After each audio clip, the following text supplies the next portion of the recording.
HK24 news में आप सभी का स्वागत है। बसु कल्याण पुलिस डिपार्टमेंट की ओर से बसु कल्याण सीपीआई ऑफिस में प्रेस डे के मौके पर बसु कल्याण के प्रेस रिपोर्टर्स का सम्मान किया गया और तमाम रिपोर्टर्स को मुबारकबाद दी। Knowledge Park, the creative school. Admissions are open from LKG to 10th standard. Free uniform for new admission students. Horizon English Medium Public School, empowering bright future. Admissions are open. ಮೊದಲನೇದಾಗಿ ನನ್ನ police ಇಲಾಖೆ ವತಿಯಿಂದ ಹಾಗೂ ನನ್ನ ಉಪವಿಭಾಗದ ವತಿಯಿಂದ ಮಾನ್ಯ SP ಸಾಹೇಬರ ವತಿಯಿಂದ ನಮಗೆಲ್ಲರಿಗೂ ಸಹಿತ ಪತ್ರಿಕಾ ದಿನಾಚರಣೆಯ ಹಾರ್ದಿಕ ಶುಭಾಶಯಗಳನ್ನು ಸಲ್ಲಿಸುತ್ತೇನೆ.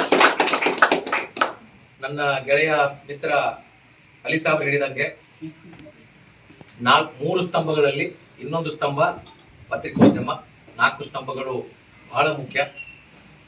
ಬಸವಣ್ಣವರ ಕರ್ಮಭೂಮಿ, ಬಸವಣ್ಣವರು ದಿನಾಲು ಇಲ್ಲಿ ಅನುಭವ ಮಂಟಪದಲ್ಲಿ ದಿನಾಲು ಅನೇಕ ವಿಚಾರಗಳ ಬಗ್ಗೆ, ಆಚಾರಗಳ ಬಗ್ಗೆ, ವಚನಗಳ ಮೂಲಕ ಅನೇಕ ವಿಷಯಗಳು ದಿನಾಲು ಹರಿದಾಡ್ತಾ ಇದ್ವು.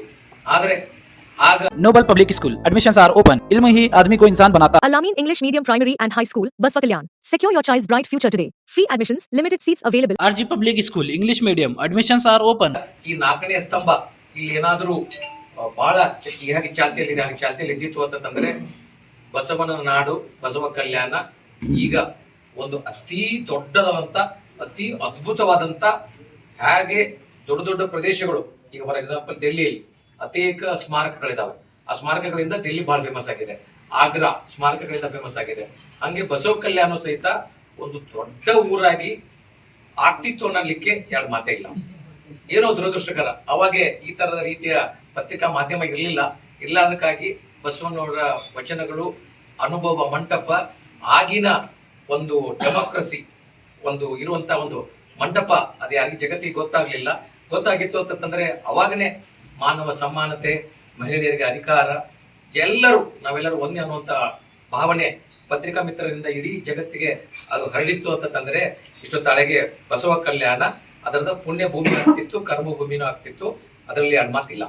ಆದ್ರೆ 4ನೇ ಸ್ತಂಭವಾಗಿ ನಮ್ಮ ದೇಶ ಸ್ವತಂತ್ರ ಆದ್ಮೇಲೆ ಹೆಚ್ಚಿನ ಜಾಗರಣೆ ಆಗಿ, ಅದರ ಜೊತೆಗೆ ಮೊದಲು ತಮ್ಮೆಲ್ಲ ಗೊತ್ತಿದೆ ಪತ್ರಿಕೋದ್ಯಮ ಪತ್ರಿಕೆಯಲ್ಲಿ ಮಾತ್ರ ಬರ್ತಿತ್ತು.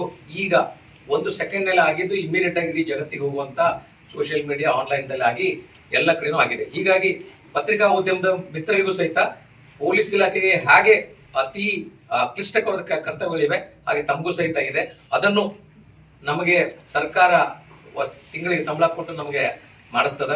ಆದ್ರೆ ನಿಮಗೆ ಯಾವುದೇ ಇರ್ಲಾರ್ದೇನೆ ಜನರ ಸೇವೆಯನ್ನ ತಾವು ಎಲ್ಲವನ್ನು ಬಿಟ್ಟು ಮರೆತು ಎಲ್ಲಿ ಸಮಸ್ಯೆ ಇರುತ್ತೆ ಅಲ್ಲಿ ನಮಗೆ ಪೊಲೀಸರಿಗೆ ಎಲ್ಲ ರೀತಿಯ ಸಂರಕ್ಷಣೆ, ರಕ್ಷಣೆ ಹಾಗೂ ನಮಗೆ ಎಲ್ಲ ರೀತಿಯ ಅಧಿಕಾರಗಳಿದ್ದರೂ ಸಹಿತ ನಾವು ಹೋಗಿ ಮಾಡೋದು ನಮಗೆ ಸರಳ ಆಗ್ಬೋದು. ಆದ್ರೆ ತಾವು ಯಾವುದನ್ನು ಲೆಕ್ಕಿಸದೆ ತಾವು ಒಬ್ಬರೇ ಹೋಗಿ ನಿಮಗೆ ದೊಡ್ಡ ಪ್ರದೇಶ ಇರುತ್ತೆ, ಅದನ್ನೆಲ್ಲ ಹೋಗಿ ತಾವು ಕವರೇಜ್ ಮಾಡ್ಕೊಂಡು ಬಂದು ಜನರಿಗೆ ದೇಶದಲ್ಲಿ ಆಗುವ ಹಾಗೂ ನಾಡಿನಲ್ಲಿ ಆಗುವ ಎಲ್ಲ ಘಟನೆಗಳನ್ನ ತಾವು ವಿಸ್ತರಿಸ್ತಾ ಇದ್ದೀರಿ. ತಮ್ಮ ಕಾರ್ಯಕ್ಕೆ ಶ್ಲಾಘನೆಯನ್ನ ಖಂಡಿತವಾಗಿ ನಮ್ಮ ಇಲಾಖೆಯಿಂದ ತಮ್ಮಗಿದೆ. ಒಟ್ಟಾರೆಯಾಗಿ ಬಸವ ಕಲ್ಯಾಣ ನಗರದಲ್ಲಿ ಯಾವುದೇ ರೀತಿಯ ತೊಂದರೆಗಳಾಗದಂತೆ ಜನರು ಸುಖವಾಗಿ ಬಾಳುವಂತ ಕೆಲಸವನ್ನ ನಾವಿಬ್ರು ಕೂಡಿ ಮಾಡೋಣ ಅಂತ ಹೇಳ್ತಾ, ಇನ್ನೊಂದು ಬಾರಿ ತಾವೆಲ್ಲರೂ ಕೂಡಿ ಇತಿ ಶಾರ್ಟ್ ನೋಟಿಸ್ ನಲ್ಲಿ ತಾವೆಲ್ಲ ಬಂದಿದ್ದೀರಿ. ನಮ್ಗೆಲ್ಲರಿಗೂ ಸಹಿತ ನನ್ನ ಇಲಾಖೆ ವತಿಯಿಂದ ಪೂರ್ವಪದ ಧನ್ಯವಾದಗಳನ್ನು ಸಲ್ಲಿಸಿ, ಪತ್ರಿಕಾ ದಿನಾಚರಣೆ ತಮಗೆ ದೇವರು ಆರೋಗ್ಯ ಆಯುಷ್ಯ ಕೊಟ್ಟು ಇನ್ನೂ ನಿಮ್ಮ ಪೆನ್ನು ಇನ್ನೂ ಒಳ್ಳೆ ರೀತಿಯಿಂದ ಬರವಣಿಗೆ ಬರಲಿ. ತಾವೆಲ್ಲರೂ ಸಹಿತ ನಮ್ಮ ರಾಜ್ಯದ, ನಮ್ಮ ದೇಶದ ಒಳ್ಳೆಯ ಪತ್ರಿಕಾ ಮಿತ್ರರಾಗಲಿ ಅಂತ ಹಾರೈಸಿ ನನ್ನ ಮಾತಿಗೆ ವಿರಾಮ ಕೊಡ್ತೇನೆ. ಜೈ ಹಿಂದ್, ಜೈ ಕನ್ನಡ.